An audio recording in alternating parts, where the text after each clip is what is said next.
In this video, what we're looking at is the ethics of using computers, so computers and ethics.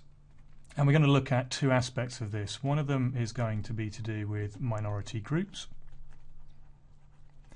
And one of the other aspects we're going to be looking at is to do with globalization.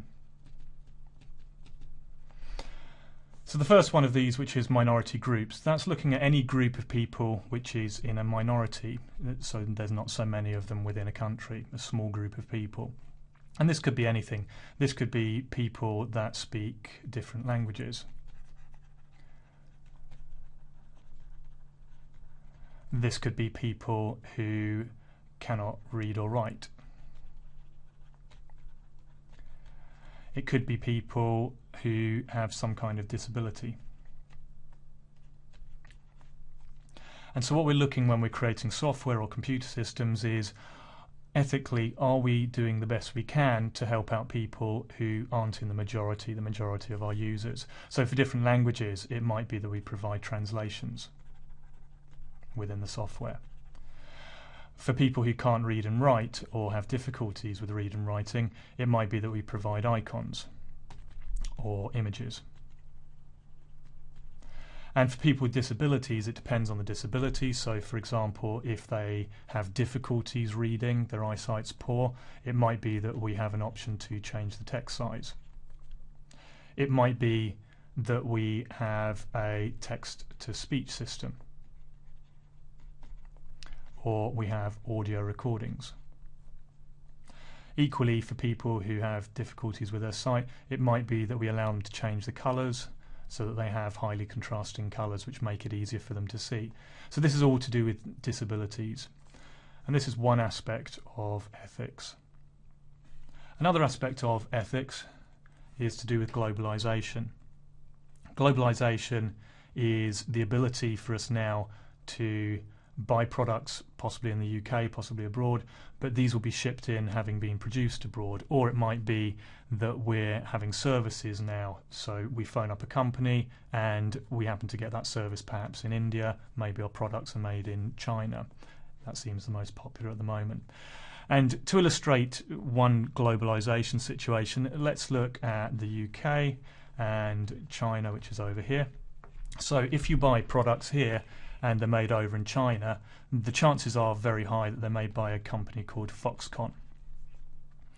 And Foxconn is an absolutely massive company. It has hundreds of thousands of employees. In some cases, it almost has their own cities of people that produce the products. So they will have the factories, they will have the places that they live all in one area. And given this is ethics, it's looking at the ethics of whether it's right to do this, whether this is ethically the right thing to do. The reason that the products are made in China is because it's cheaper to do it. There is no other real reason. If it was cheaper to make them in the UK or in America, they'd be made in the UK or America.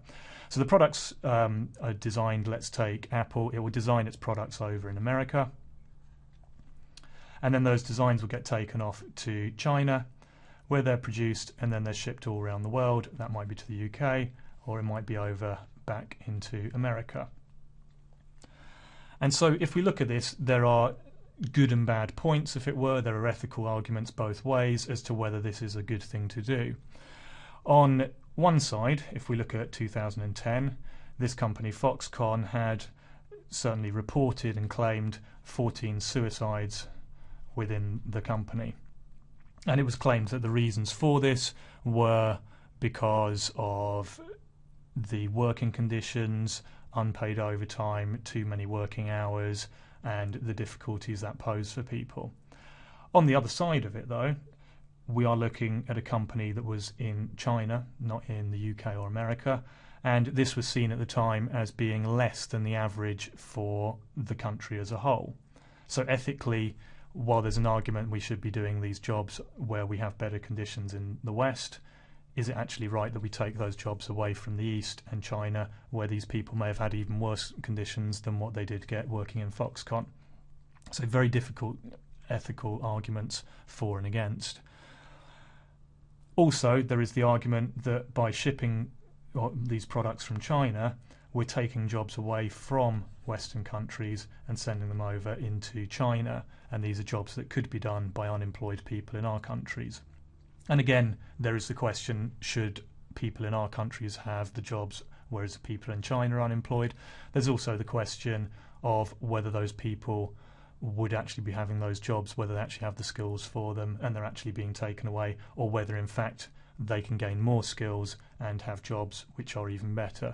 And again, it's too difficult in a short video to go into exactly what is the rights and the wrongs and the balance of these.